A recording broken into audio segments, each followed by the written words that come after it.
They told you being alone was punishment. They lied. What if the very thing you've been running from, the isolation, the empty rooms, the silence that follows you like a shadow, is not your curse, but your forge? What if loneliness is not a wound to heal, but a weapon you were never taught to wield?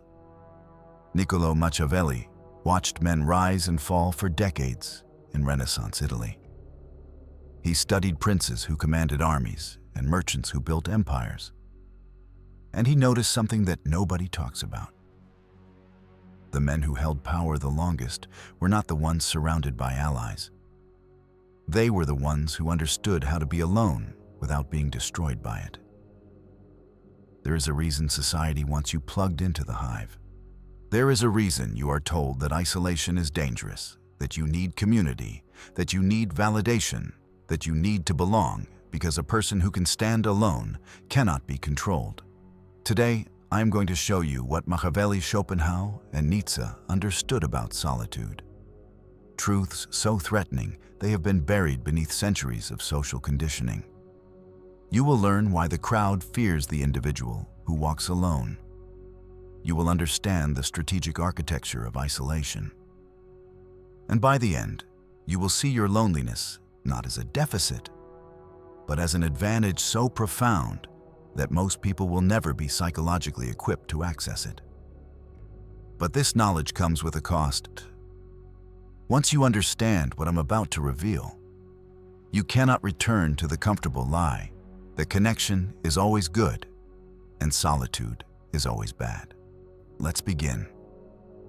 In Law 18 of the 48 Laws of Power, Robert Greene presents one of the most counterintuitive principles ever written. Do not build fortresses to protect yourself. Isolation is dangerous. On the surface, this seems to contradict everything I just said, but look closer. Greene is not warning against solitude.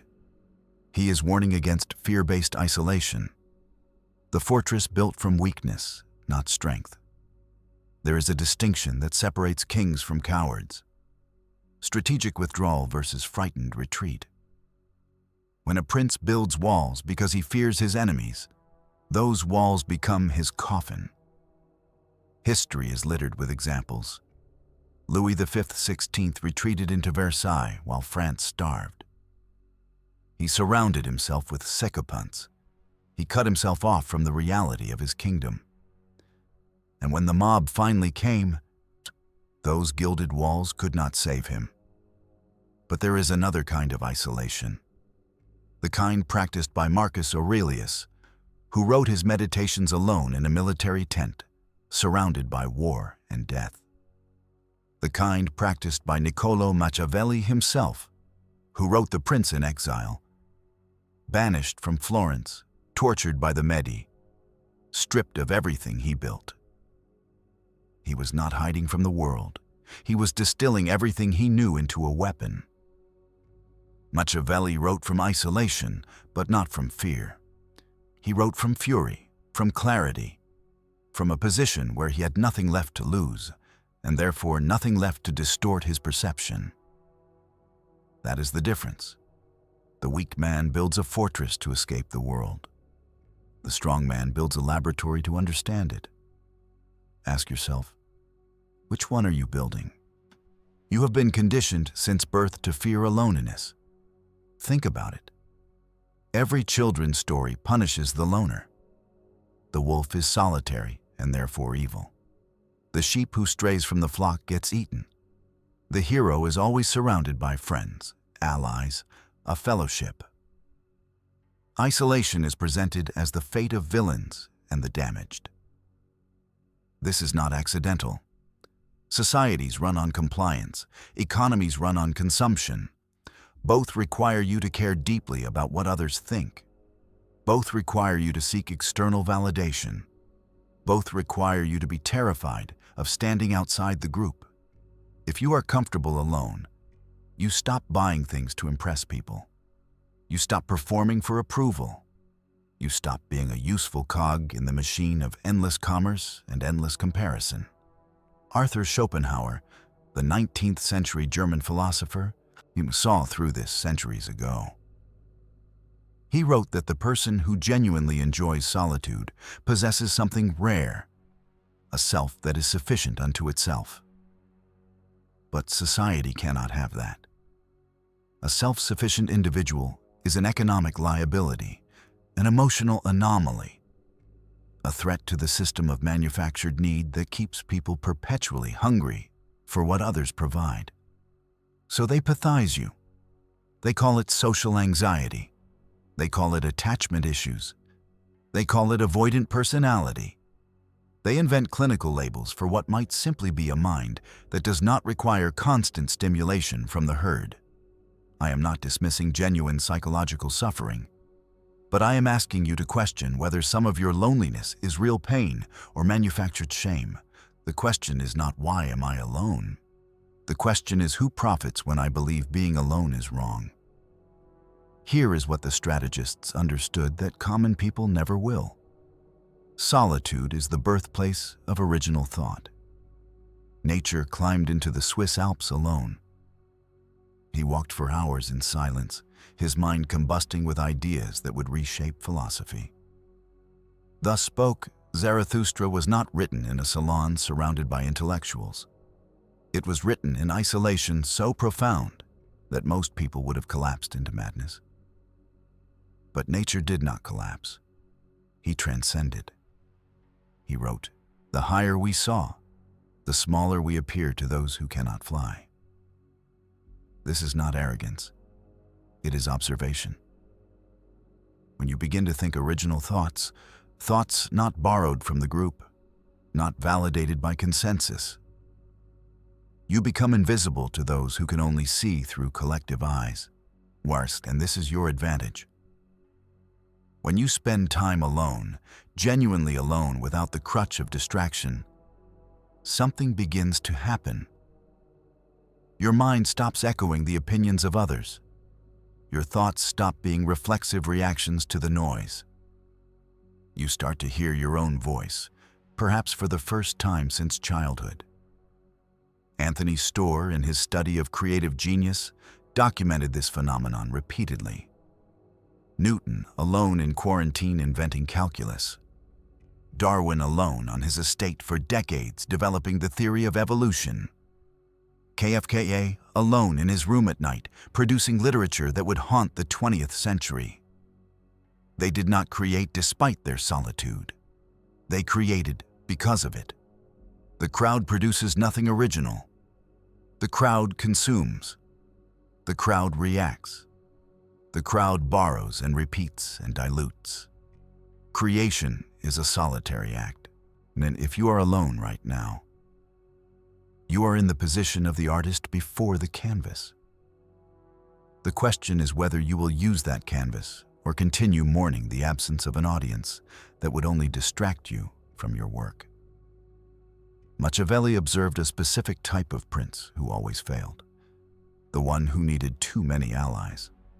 A prince who cannot stand alone becomes a hostage to those he depends on. His alliances are not choices. They are necessities, and everyone around him knows it. When people sense that you need them, something shifts in the power dynamic. They begin to take liberties. They begin to test boundaries. They begin to treat you as an option rather than a priority because they know you cannot walk away.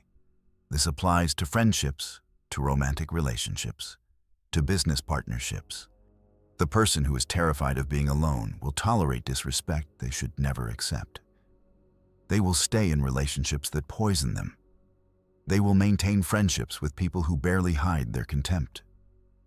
They will agree to bad deals, laugh at jokes that insult them, and bend their identity into shapes designed to please whoever is in front of them, all because the alternative, being alone, feels like death. But here is the truth that will liberate you. The ability to be alone is the foundation of every strong connection. When you can walk away, when you genuinely do not need someone, your relationships transform. You stop negotiating from weakness. You stop accepting crumbs. You start relating from wholeness rather than hunger. Paradoxically, this makes people want you more. Annalee Rufus in Party of One, the Loner's Manifesto describes how those who are comfortable in solitude often attract the deepest connections because they are not grasping. They are not performing. They are simply present, and presence is magnetic. The desperate connector repels. The self-contained individual attracts. This is not a trick. It is not manipulation. It is physics. Neediness is a repulsive force. Self-sufficiency is gravity. Now let us talk strategy. There is a specific technique that Machiavelli would have endorsed. One that few people understand and even fewer have the discipline to execute. It is called the strategic retreat. When you find yourself losing ground in any arena, social, professional, romantic, the amateur doubles down. They chase harder. They talk more. Or they prove themselves desperately, and they watch their position erode with every grasping move they make. The Machiavellian does the opposite. They withdraw. Not with anger, not with announcement, not with drama designed to provoke pursuit. They simply become less available, less visible, less eager. In 1512, when Machiavelli was dismissed from his position and exiled to his farm, he did not beg for reinstatement. He did not flood the Medi with desperate letters. He retreated. He worked. He wrote. And the prince that emerged from that exile would outlive every one of his political enemies. When you retreat strategically, several things happen. First, you reclaim your attention. The energy you were hemorrhaging toward people who did not value you now returns to you. This alone is transformative. Second, you create space for perspective. When you are entangled with people, you cannot see them clearly. Distance provides clarity that proximity prevents. Third, you trigger something ancient in human psychology. People value what becomes scarce. When you withdraw without hostility, without explanation, you force others to confront what they may have taken for granted. But this only works if your retreat is genuine. If you are secretly watching your phone hoping for their response, you are not retreating. You are performing retreat while remaining mentally enslaved. The strategic retreat requires actual internal disengagement.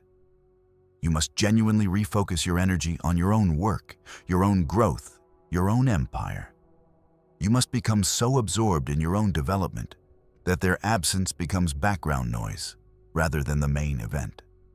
This is difficult.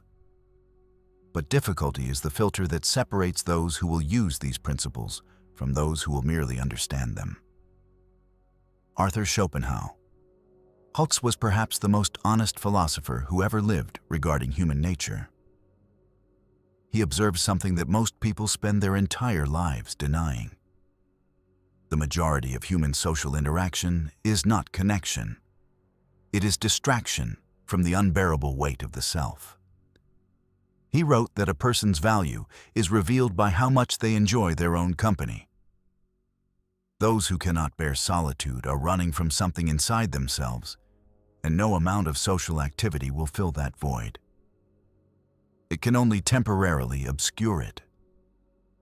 This is why extroverts often collapse when forced into isolation. They have never developed an interior life. Their sense of self is entirely dependent on external feedback. Remove the feedback, and they experience something close to ego death. But those who have cultivated solitude, who have sat with themselves in the dark and survived, possess something rare. They have a self that is not contingent. They have an identity that does not require witnesses. Schopenhauer called this intellectual wealth. The ability to entertain yourself with your own thoughts. The capacity to find endless fascination in your own mind without requiring constant external input. This is not arrogance. It is not antisocial. It is psychological independence. The solitude you are experiencing is stripping away everything that was not really you. The false identities, the performed personalities, the borrowed opinions, all of it is being burned away in the fire of your isolation. What remains is essential. And from that essence, you will build something that doesn't require external validation to stand. Something that cannot be shaken by rejection or abandonment. Something that is yours in a way that nothing connected to the approval of others can ever be. Machiavelli did not write The Prince to be liked. He wrote it to be true.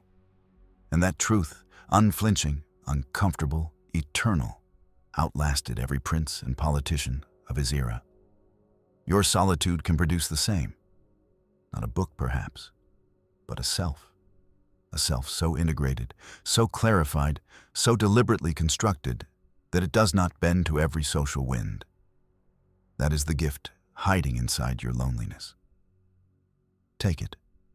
There is more I want to show you. Layers of this that I cannot reveal here. If this resonated, if something in you recognized these words as something you already knew but had never heard spoken, you understand this. What I share publicly is only the surface. There are territories of human psychology I cannot discuss openly. There are strategies of power and self-mastery that would be suppressed, demonetized, buried by those who benefit from keeping you asleep. Those exist behind the join button. If you're still here at the end, you are not like the others who clicked away. Subscribe if you haven't already. But if you want access to what's hidden, click join and enter the architect level. You'll find what I cannot say here. Most won't. That's precisely the point. And as you close this video, carry this thought with you. The next time you are alone, truly alone, and that familiar ache begins to rise, stop. Ask yourself, what if this is not my sentence but my preparation? The crowd cannot hear what the silence is teaching you, but you can.